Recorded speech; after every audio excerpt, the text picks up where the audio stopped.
Grabando. Bueno, hola a todos. Lo he conseguido. He logrado salir de la caverna. He logrado conquistar esta pequeña cima de la comunicación.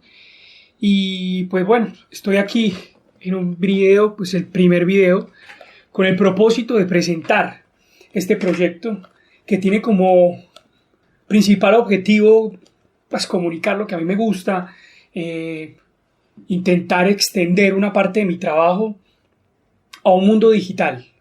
Esto es un reto para mí muy importante, que luego en algún futuro podré ver los frutos.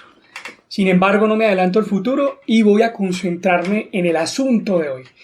El asunto de hoy tiene como principal propósito presentar ante ustedes un decálogo sobre unos principios del buen vivir.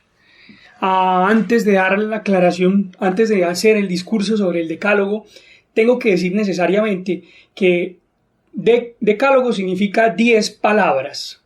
Deca, pues de 10, y logo, decálogo, logo, es una palabra en griego que, bueno, no, en esta ocasión no me voy a poner a explicar ni a hacer una disertación ni voy a dar cátedra porque no me interesa hacer ese tipo de ejercicio comunicativo, al menos en este video, pero sí es necesario indicar que la palabra logo es una palabra pues presente en nuestro lenguaje. Luego dar ejemplos: odontología, arqueología, todo ese final de logía tiene una raíz griega que es el logos, y esta palabra es una palabra que los expertos de la lengua griega antigua tienen infinidad de listados sobre los posibles sentidos de esa palabra. Y bueno, realmente hay una discusión grande sobre cuál es el sentido, el significado principal que se le daba en la época, pero basta con entender que la palabra logo es una palabra polisémica, es decir, que tiene muchos significados, muchos sentidos, muchos posibles sentidos, y esos posibles sentidos son importantes matizarlos al momento de hablar sobre o utilizar la palabra. En este caso quiero yo, de forma arbitraria si se quiere, indicar que el logo hace referencia al pensamiento, hace referencia al discurso ordenado, hace referencia a la palabra que se comunica, ¿sí? A la palabra que se enuncia. Por tanto, este video tiene como propósito presentarles a ustedes 10 pensamientos, 10 palabras enunciadas, 10 frases o expresiones, proposiciones, premisas del buen vivir que he elegido con el propósito de darle un norte inicial a mí mismo y a esta serie de videos, que puede que ni siquiera este salga o puede que salga alguno. Aún no sé si esto va a poder salir a la luz, y si salió a la luz, pues felicidades a mí mismo por haberlo conseguido. Hay ejemplos de decálogos famosos en la historia, uno no tanto de la historia. Pero tomo café. Voy a intentar no hacer cortes, me da mamera. La idea es que no me voy a esforzar mucho en la edición. Realmente no sé qué calidad vaya a salir el video tampoco, entonces bueno, no me voy a esforzar mucho en eso. A ver, es que todavía no sé si está grabando el audio, espero que sí. Hay un ejemplo muy grande de la historia de los decálogos y es los 10 mandamientos del Antiguo Testamento de la Biblia, de la religión cristiana. Sin embargo, yo no vengo a dar un decálogo sobre un mandamiento que tenga que ser adorado, ni mucho menos escrito en piedra. Realmente es un decálogo profano, llamaría yo esto, puesto que está escrito en papel, que puede destruirse, y además de eso yo mismo me encargaré de profanar, de desmitificar, de volver mundano si en algún momento una de mis expresiones se ha convertido en una verdad absoluta. De manera que voy a comenzar con este decálogo, y pues bueno, ojalá me vaya bien. Primera digamos regla, primera palabra: somos seres sociales, vivimos y organizamos la vida en sociedad. Básicamente esto no es una idea mía, por supuesto. La mayoría de ideas mías son una cosecha a través de mis lecturas y ese pasado, que es la eternidad, que es la literatura, ¿no? Que es como el pasado nuestro, y en fin. Básicamente hay que reconocer que nosotros como seres humanos no tenemos la capacidad de vivir aisladamente. De ahí que exista este video, de ahí que exista una comunidad virtual que quiera intentar construir. Y más allá de eso, básicamente cuando salimos a la tienda, cuando cogemos un bus, cuando estudiamos, cuando básicamente estamos haciendo lo que normalmente haríamos en nuestra vida cotidiana, necesitamos a los demás. Y en esa necesidad de la presencia del otro es donde todos nosotros debemos reconocer que somos incapaces de satisfacernos a nosotros mismos, y por tanto la presencia del otro y el lugar del otro y el protagonismo del otro en nuestras vidas no es accesorio, no es contingente, no es secundario, sino es igual de principal a nuestra presencia en el mundo, ¿sí? El otro como una presencia igual de importante a la mía, ¿no? Entonces, básicamente este ejercicio parte de la premisa de que somos seres sociales. Aristóteles lo señalaba como el zoon politikon, somos animales políticos, y por tanto este ejercicio pues tiene una intención política, ¿sí? Una intención cívica, y además de eso no sé, ya lo dije todo ya, respecto a ese punto. Sigamos. Punto número 2. Compartir para vivir. Comparto lo que me hace feliz.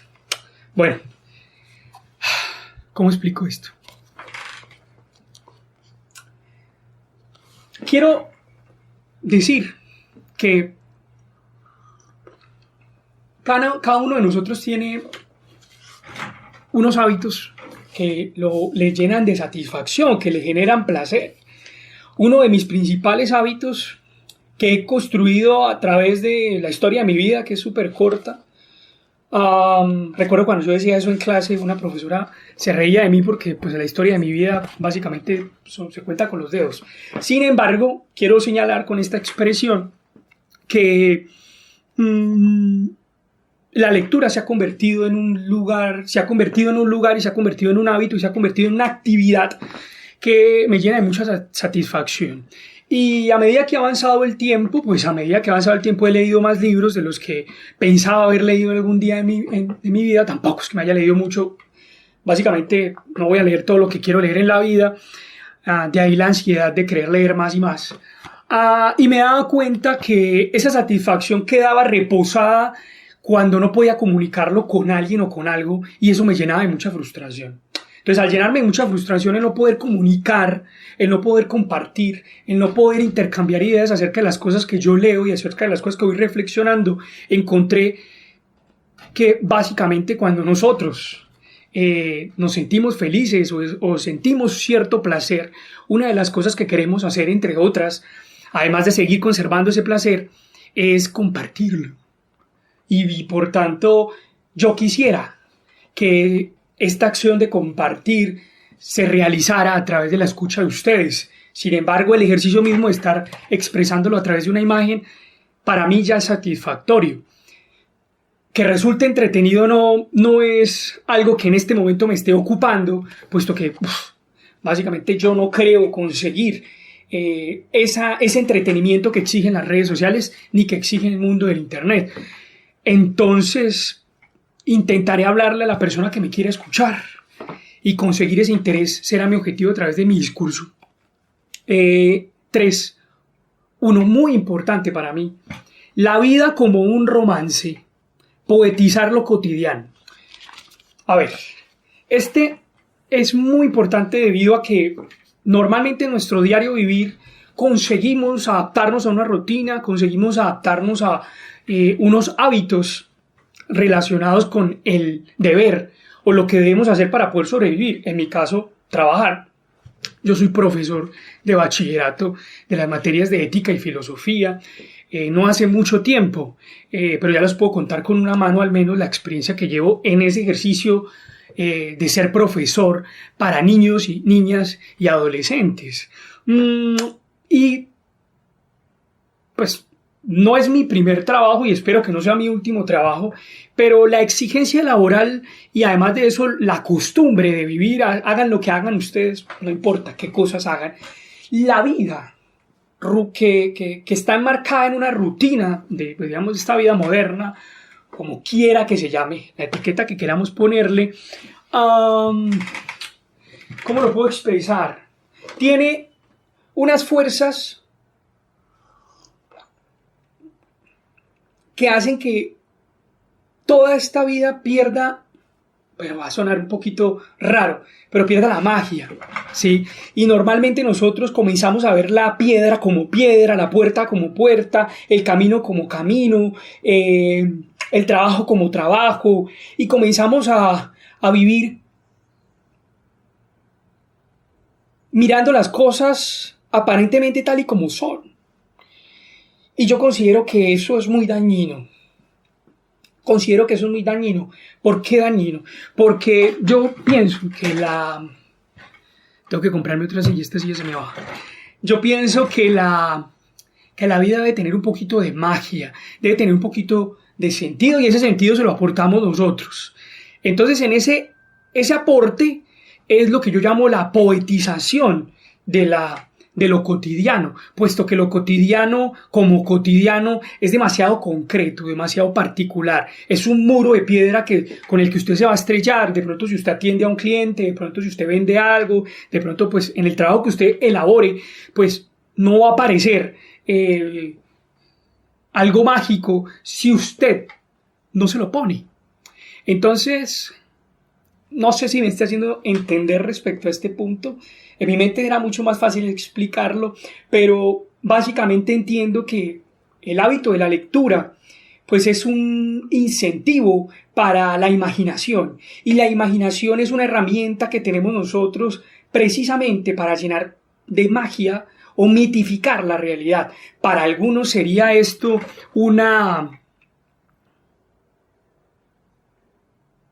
locura o un despropósito, o incluso algo falto de sensatez, una acción muy religiosa, algunos podrían calificarla, de querer mitificar la experiencia diaria. De ahí, por ejemplo, que yo tenga gente cercana que tenga discusiones alrededor del horóscopo y tenga discusiones acerca de cómo influyen los astros en su individualidad terrenal. Eso me parece un ejercicio de acción mágica. Ahora, ¿ese pensamiento mágico tiene algo que ver con lo sagrado? Sí, claro que tiene que ver con lo sagrado. Y pues yo pienso que parte de la experiencia de vivir tiene que ser por tener la experiencia de lo divino. Bueno, este ejercicio es un ejemplo de eso. 4. Entre lo universal y lo particular. Dios mío, creo que no va a alcanzar. Entre lo universal y lo particular. ¿Cómo va esta vaina? Entre lo universal... Uy, se trabó, vamos a ver.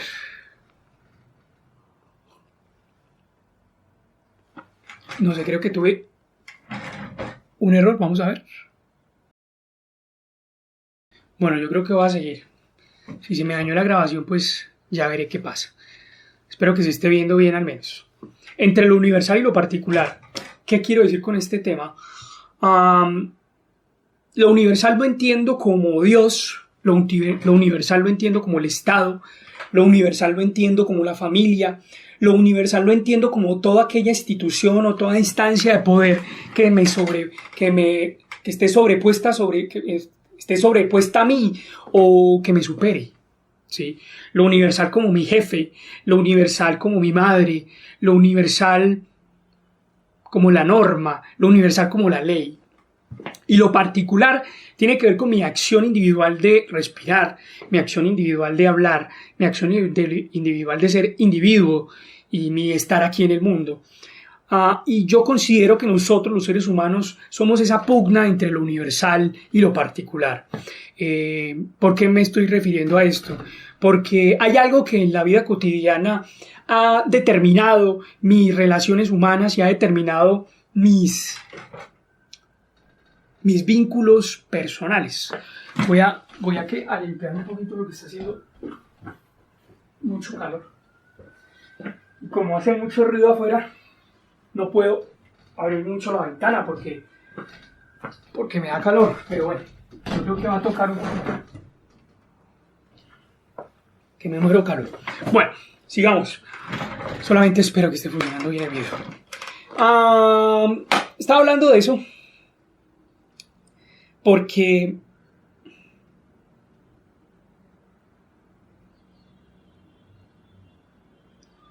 muchas veces nosotros pensamos que el mundo que nos supera, el mundo que está más allá de nosotros, ese mundo al que llamo el mundo del poder, no tiene que ver con nosotros o es un mundo inaccesible.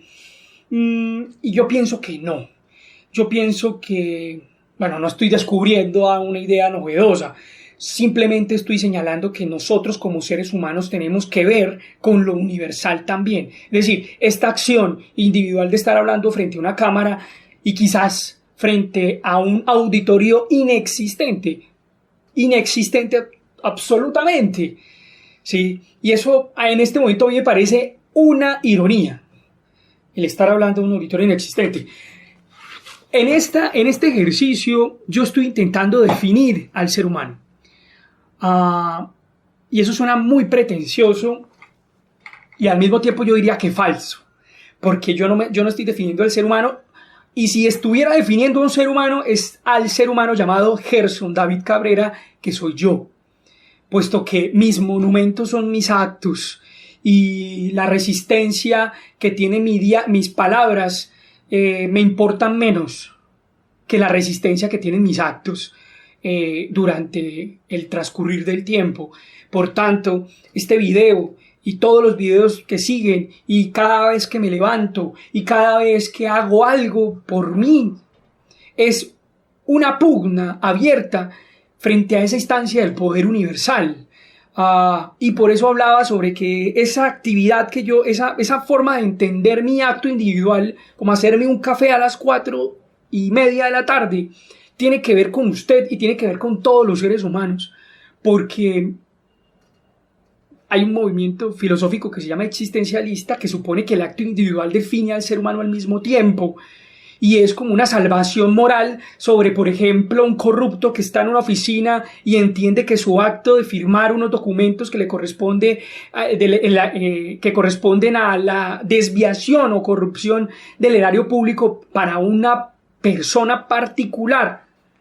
En ese momento, si el ser humano no considera que tiene un vínculo con lo universal, pues entonces se robará sin ningún problema ese dinero.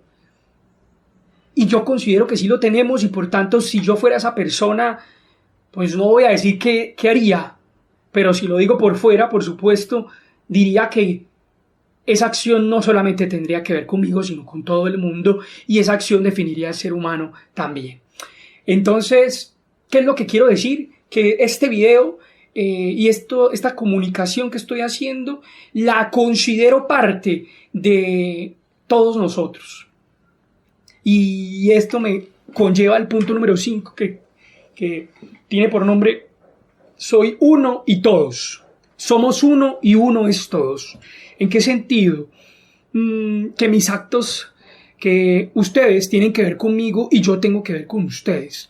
Que el otro tiene contenido la universalidad de todos los individuos y yo tengo contenido la universalidad de todos ustedes. Por tanto, somos semejantes, somos parecidos. Nuestras sensaciones, nuestros sentimientos, nuestras experiencias son conmensurables. Podemos tener una comunión, podemos tener un encuentro, podemos tener una experiencia común sobre la vida. Y por eso hago este video con la esperanza, llámese fe si se quiere, de encontrar lo común entre los dos. Punto número 6. Frente a la duda, ante la duda, hazlo. Porque esto tiene que ver con el cuidado o procurar un buen vivir. Pues yo considero que en la filosofía, por ejemplo, una de las actividades que se promueven una de las actitudes que se promueven ante la vida es precisamente la duda, la sospecha, poner entre paréntesis, entre comillas, el sentido unívoco, exacto, absoluto sobre las cosas. Esa actitud de sospechar, de socavar la seguridad que tenemos frente a las cosas que nos da la rutina, que nos da la costumbre, nos motivan a cuestionar, a generar, a formular preguntas, y esas preguntas pues abren unas posibilidades de sentido inmensas. Sin embargo, no quiero hablar de eso en particular, sino voy a poner como ejemplo este video. Pues no lo tienen por qué saber, pero este ejercicio tiene como previa experiencia, una fuerte pugna con la duda. No sé si lo voy a hacer, no sé si se me va a dar pena, no sé si va a salir un desastre, no sé cómo grabar, no sé cómo hacer todo esto. Pero ese no sé también me daba la sospecha de que quizás sí podría hacerlo, y lo podría hacer bien o lo podría hacer muy mal. Y pues considero que eso nos pasa pues, en todo momento. Entonces, ante la duda, hacerlo. Número 7.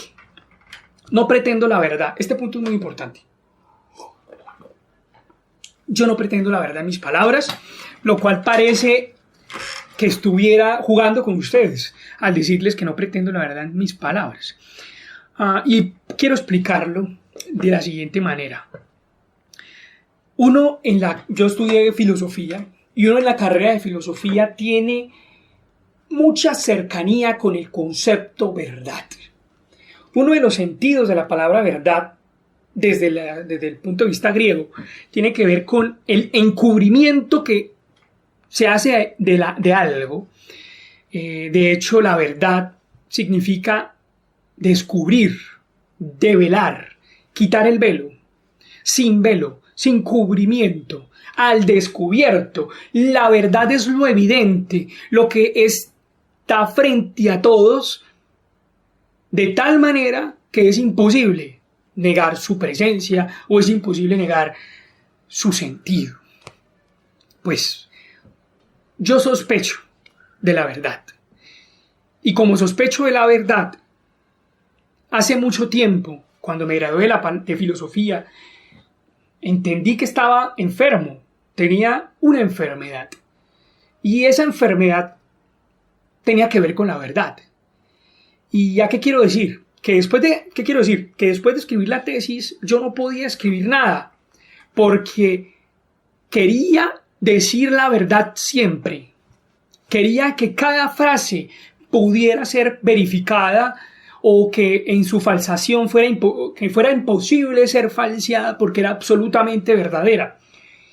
Y resulta que hablar es traicionar a la verdad, porque hablar me parece que implícitamente es equivocarse, hablar es errar, hablar es entrar al mundo de la polisemia, hablar es entrar al mundo de los múltiples sentidos. Y por eso hay discusiones, y por eso hay puntos de vista diferentes, y por eso nosotros hablamos de perspectivas de las cosas, porque la verdad, como único sentido, es imposible de ser expresada a través de nuestro lenguaje. Bueno, hay ríos de tinta respecto a este punto en la filosofía, pero yo no quiero hablar de eso. Simplemente quiero hablar de mi intención. Y mi intención no es decir mentiras, puesto que estoy hablando de pretender, por tanto estoy hablando de la intención.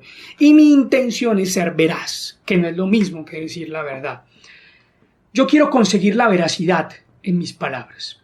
Y en ese sentido estoy abierto a equivocarme. Y en ese sentido estoy abierto al debate.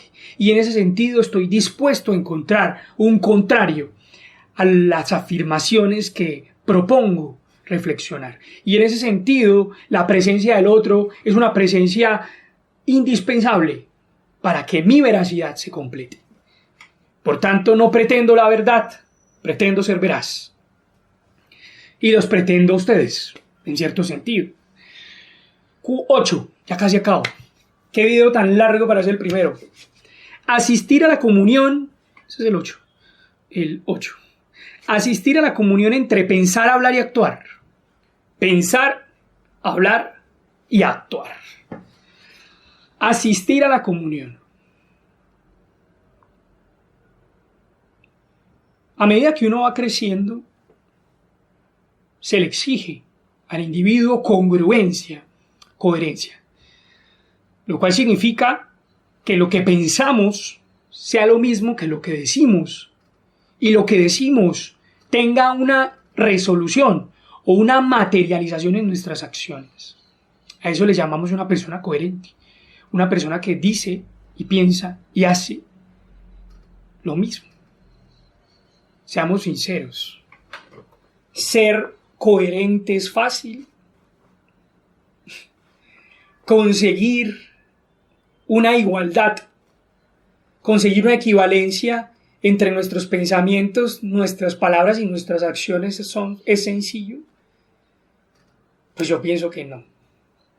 Sin embargo, pienso que la virtud nuestra debe ser asistir a esa comunión, a ese encuentro. Y ese encuentro tiene que ver con la búsqueda de que nuestros pensamientos coincidan con nuestras palabras y nuestras palabras coinciden con nuestras acciones. Yo deseo comunicar y ese deseo es una idea, pero también es una sensación, ¿sí? Y al mismo tiempo pensar es una acción, hablar es una acción y actuar en sí misma es una acción. Entonces, ¿por qué lo pongo en este decálogo? Porque si no podemos conseguir la coherencia absoluta, al menos debemos ser buscadores de la coherencia. Podría decir muchas más cosas, pero no me quiero alargar. 9. Profanar lo sagrado, sacralizar lo profano. Yo estoy seguro que este video le dará cringe a alguien, le dará una vergüenza ajena, le dará una sensación de disgusto, quizás. También estoy seguro que la gente que me quiere estará disfrutando de mis palabras, no por entretenidas, sino por quien las dice, porque me quieren, ¿no? Eso es, digamos que sería el favor que me hace esa gente. Sin embargo,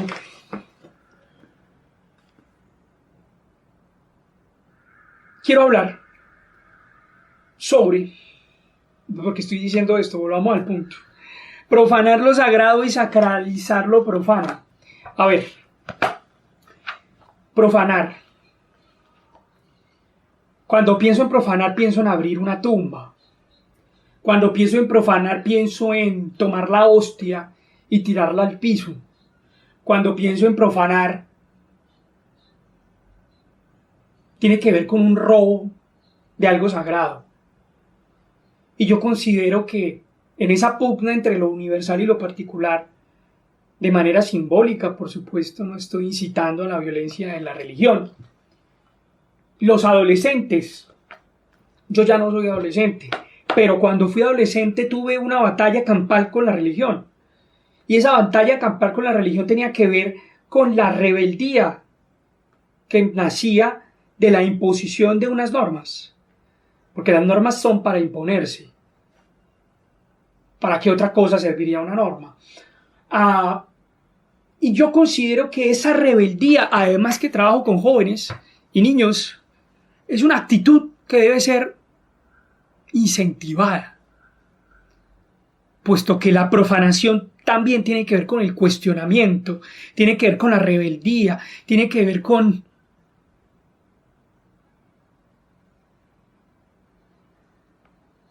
el desafío del individuo, con el desafío ante el mundo. Y ese desafío es el que yo como profesor promuevo, por supuesto. Pero, ese ejercicio debe tener una devuelta, debe tener un retorno, debe tener un ejercicio dialéctico. Y es que tenemos la misión de volver sagrada las cosas mundanas también. Por ejemplo, en este momento quisiera poner como ejemplo que mi forma de pensar tiene un propósito sacro, tiene un propósito religioso. ¿Y cuál? Lo puedo expresar de forma sencilla, que la vida no sea tan aburrida. Eso, por ejemplo, me parece que es un ejercicio de sacralizar lo profano, lo mundano, lo que tiene que ver con la vida diaria. Luego les contaré cuál es uno de los ejemplos que voy a llevar a cabo en este canal, que espero conseguirlo. Y finalmente llego al último.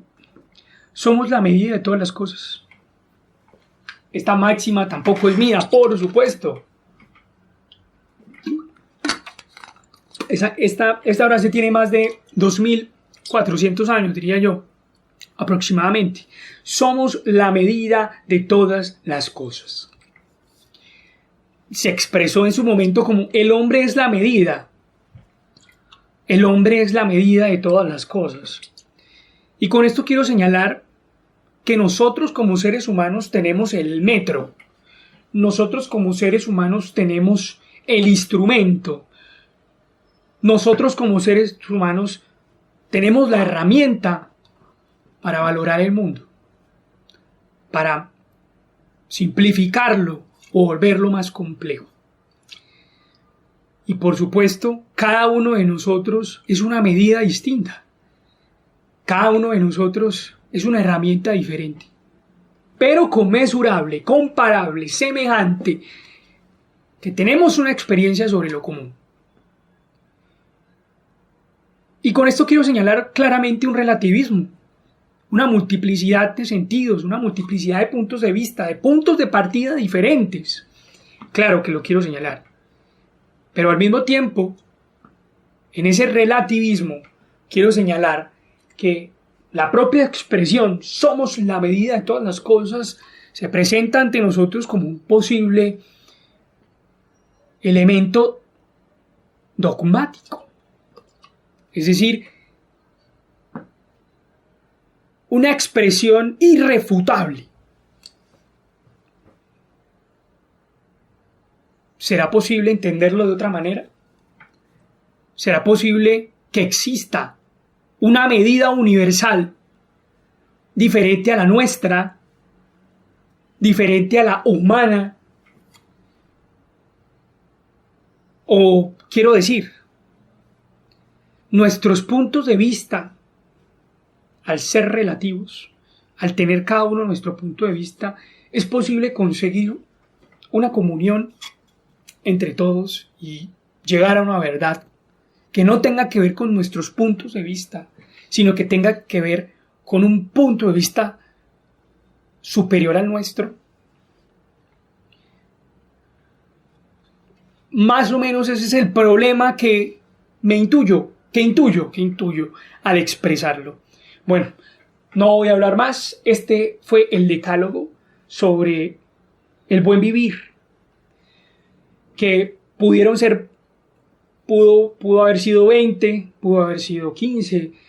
Por supuesto que es un decálogo que se cae de su propio peso porque la elección no fue azarosa en cierto sentido, pero al mismo tiempo reconozco y cierro el video señalando que reconozco los propios límites del decálogo. Así que muchas gracias y pues nada, nos vemos.